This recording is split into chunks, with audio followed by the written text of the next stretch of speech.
la liberté.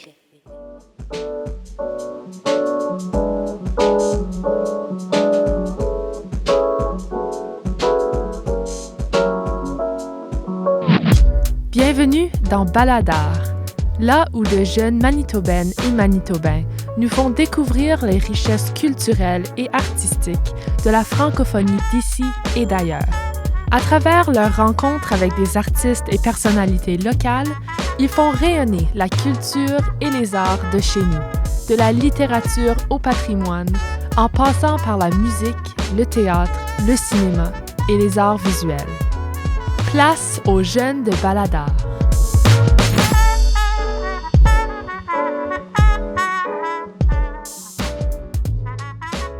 Bonjour, moi je suis Alexandre Normando, artiste et animateur, et je vous invite à découvrir comment l'art devient bien plus qu'une passion. C'est aussi une force qui exprime nos identités et qui unit nos communautés. Dans cette série de 3 épisodes, nous partons à la rencontre de 3 artistes qui font partie de la communauté artistique franco-manitobaine. Ensemble, nous allons explorer d'où vient leur passion de créer, comment ils expriment leurs identités à travers l'art et quel impact ils veulent avoir sur leur communauté. 3 artistes, 3 approches différentes, mais une même mission: créer de façon authentique, honorer leurs racines et partager leurs expériences du monde.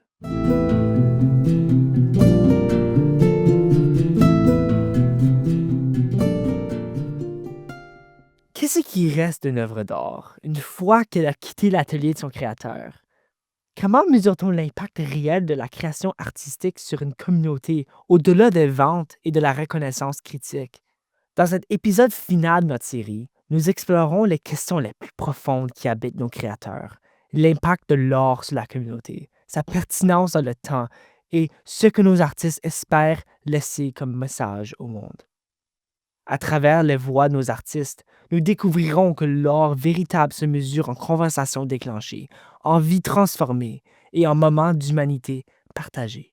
D'abord, Éric Plamondon, artiste multidisciplinaire entre théâtre, écriture et réalisation, tout en portant fièrement la voix des communautés métisses, francophones et 2SLGBTQIA+. Andréane Dandonneau, designer métisse, qui marie son héritage culturel à la mode contemporaine à travers sa marque winnipégoise, Anne Muller.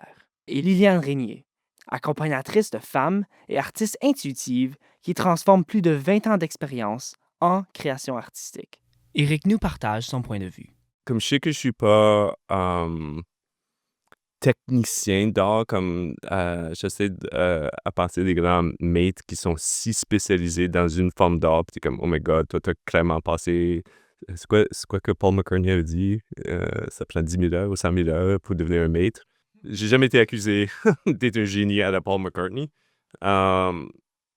Mais l'impact des devants-l'œuvre, ça, oui. Puis même, tu sais, il y a une couple de mois, j'étais à un événement, puis il y a quelqu'un qui m'a approché, puis qui m'a parlé justement de l'impact que l'œuvre a eu sur leur fille, qui est un membre de la communauté queer francophone au Manitoba, et que ça a ouvert un dialogue avec sa mère, que justement, où sont les lieux qui se permettent dans la francophonie, qui était une conversation qu'elle n'a jamais eue avec sa fille, puis qui prenait beaucoup de choses pour acquis, et que ce morceau d'art a justement déconstruit et permis un rapprochement de compréhension, puis je suis comme ça vaut tellement plus que quelqu'un qui m'a donné 1000$ pour un tableau pour le mettre dans leur salle de bain. Comme.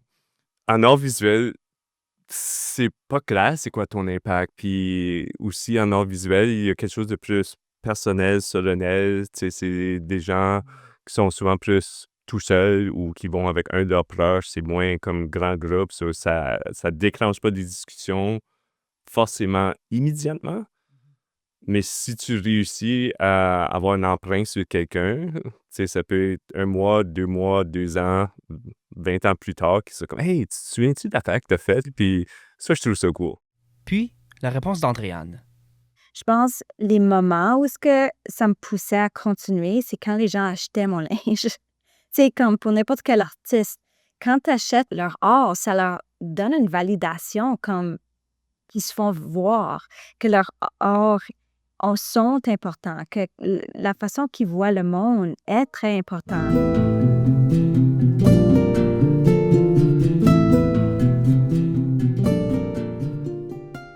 L'art ne se mesure pas seulement en dollars et en vente. La véritable récompense réside dans cet impact profond dans la communauté.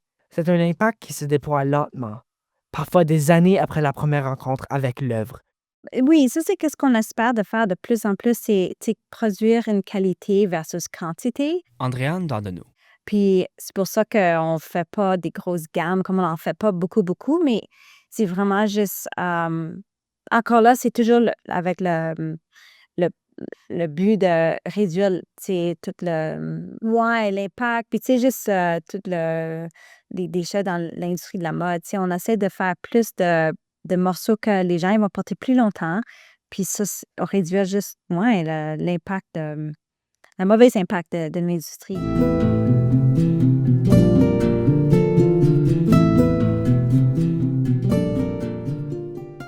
Au-delà de l'expression personnelle, nos 3 artistes portent une responsabilité plus large envers leur communauté. Ils comprennent que l'art devient un outil de transformation sociale, un espace de réconciliation et de découverte identitaire. Pour Andréane, cette mission prend une dimension particulièrement personnelle dans sa relation à l'identité métisse. Liliane, quant à elle, utilise son art pour accompagner d'autres femmes dans leur parcours d'acceptation de soi. Et Éric, avec son rôle passé de directeur artistique, révèle le potentiel créatif des autres. Ces artistes ne créent pas seulement pour eux-mêmes, ils ouvrent des portes et tendent des mains. D'abord, Andréane. Une des responsabilités que je ressens maintenant, c'est vraiment de donner de donner la possibilité de les gens qui sont en train de faire la réconciliation avec eux-mêmes, d'être fiers d'être métis, puis d'acheter des produits métis où ils peuvent se voir. Alors, dans mon travail aussi, c'est vraiment tenir de l'espace pour la transformation des femmes autour de moi. Liliane Régnier. Et en travers, j'ai aussi un programme qui s'appelle Together Within, qui est un programme de groupe que j'offre. Puis c'est vraiment aider les femmes. Tout mon travail, c'est vraiment d'aider les femmes vers l'amour de soi, le courage et l'expression authentique. Puis, la réponse d'Éric. Justement, étant directeur de la Maison des artistes, où j'invitais des gens, puis je pense à des Émilie Lemay ou des Xavier Michapi, puis ils étaient tous comme « Ah, je sais pas. » Puis je suis comme « Non, moi je sais. On va mettre tes œuvres dans la galerie. » Et voir comment ça transforme la conception de soi, puis comment ça leur permet d'être encore plus audacieux. Je voulais vivre ça moi-même. Donc, je me suis donné le défi, puis j'ai fait un pitch pour la galerie du CCFM. Je ris à cause. J'ai probablement l'honneur d'avoir l'exposition qui a duré le plus longtemps au CCFM à cause qu'on a ouvert pendant la pandémie. Et ensuite, la pandémie a refermé la galerie. Donc, ce que j'ai présenté, qui s'appelle Symbolifag, a duré 13 mois dans la galerie du CCFM. Pour ceux qui ne connaissent pas, c'est quand même une œuvre à 4 parties, 5 parties peut-être. C'est une longue histoire qui fait 2 étages. So, j'ai pris pour la première fois la pleine hauteur de la galerie au CCFM pour écrire un récit sur des lieux queer à Saint-Boniface, appuyé avec des photos. Sur ça aussi, je conçois pas comme je conçois comme quelque chose que j'ai créé spécifiquement pour cette galerie. Pour moi, ça n'a jamais été créer un tableau qui peut voyager dans les différentes galeries. C'est plus lieu, art et auditoire.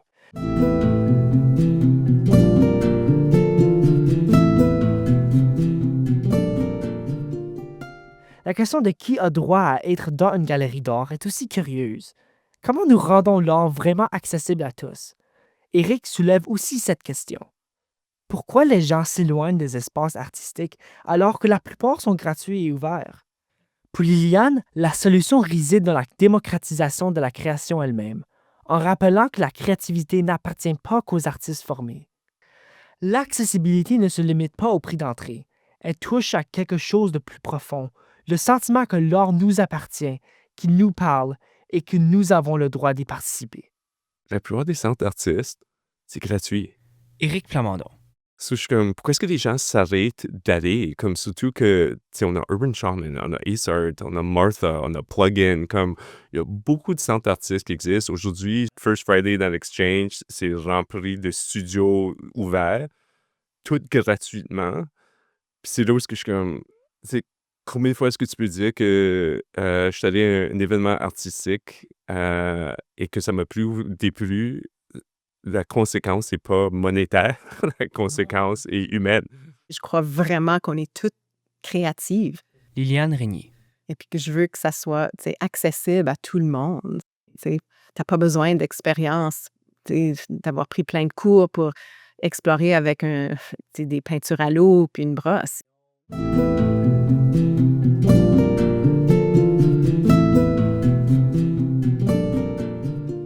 Pour conclure notre voyage au cœur de la création franco-manitobaine, l'art n'est pas simplement ce qu'ils font, c'est qui ils sont.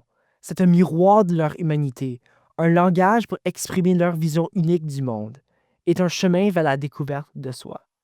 Dans chaque trait, chaque couleur, chaque création, ils explorent les endroits les plus intimes de leur être, transformant leur vécu en œuvres qui parlent à l'âme collective de leur communauté et d'eux-mêmes.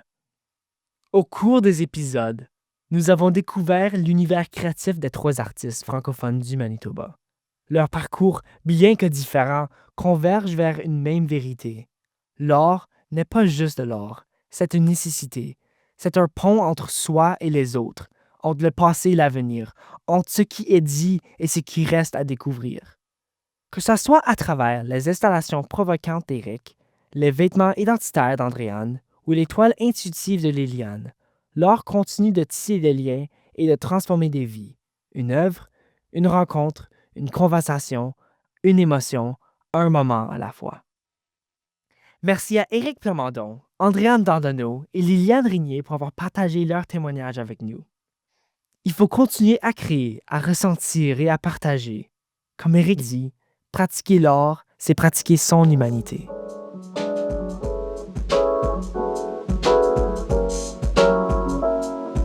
Vous venez d'écouter un épisode de Baladar, une série audio produite par La Liberté, rendue possible grâce au soutien financier de Patrimoine canadien.